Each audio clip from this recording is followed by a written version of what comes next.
High-level trade talks wrapping up in Beijing, with China bringing more to the negotiating table. Edward Lawrence has been following the tick-by-tick, all of the developments from Washington. Edward, where do things stand right now? Yeah, right now we're moving into another phase, baby steps towards possibly an agreement. The U.S. trade delegation headed back to the United States following 2 intense days of talks. Treasury Secretary Steven Mnuchin tweeting out the talks were constructive. Now, a statement from the White House says that the two parties continued to make progress during candid and constructive discussions on the negotiations and important next steps.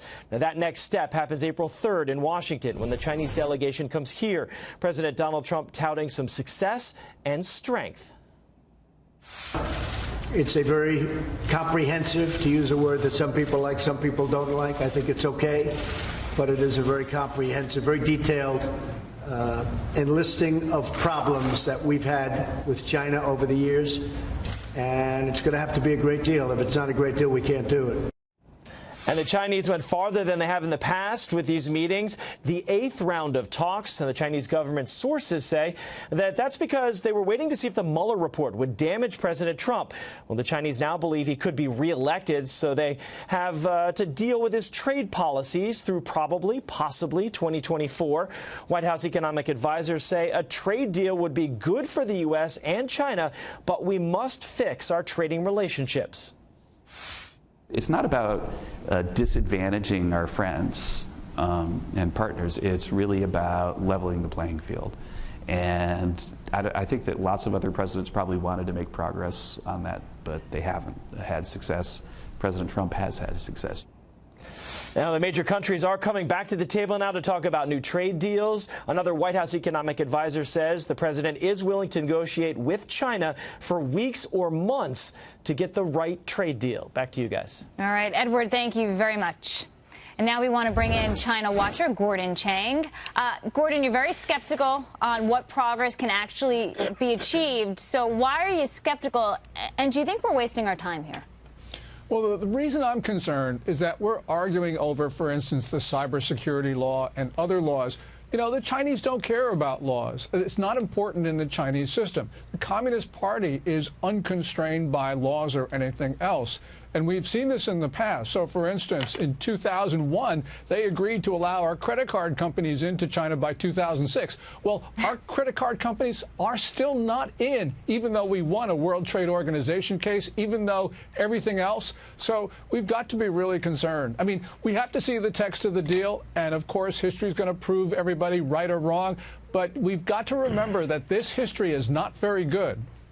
Gordon Jones, to your point, then, if they're not going to do what they say anyway, can you make the case for just permanent tariffs as just a way to punish for perpetually doing whatever they want, copying, whatever pollution, all the stuff they do that we don't do here, that can adjust for like just a leveling mechanism forever?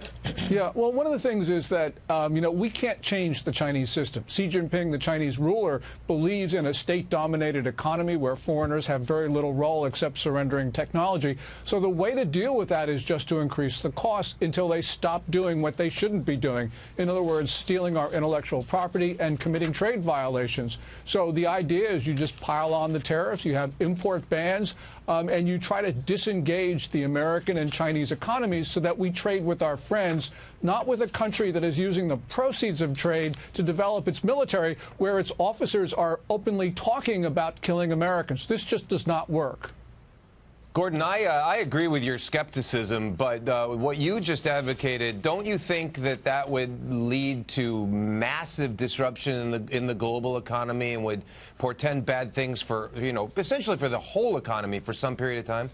Yeah, sure. There would certainly be disruptions. But we're already starting to see the U.S. and China disengage to some extent because companies are moving parts of their supply chain out of China because of the concerns that we've been talking about, that they just don't feel they can get a fair shake there, costs are too high, all sorts of things. So, yes, this is going to be bad. But on the other hand, when we consider what the alternative could be, you know, short-term disruptions, not bad. Remember, we're losing something like $300 to $400 billion worth of intellectual property each and every year.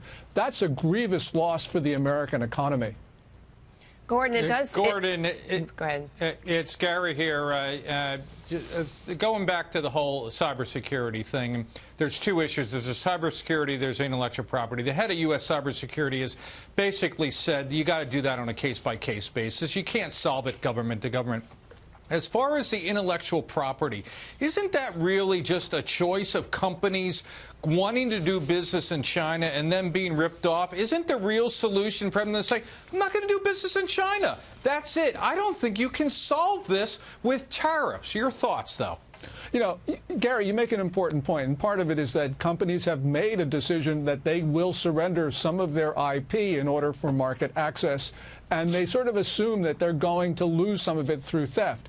Yeah, I can understand that. But we also have companies that aren't doing business in China that through cyber means and other means, China is taking their intellectual property. And that we absolutely have to stop, because we've allowed this to continue for far too long. So this whole thing of force taking is one issue. The other issue, though, is just out-and-out criminality. Gordon Chang, thank you very much.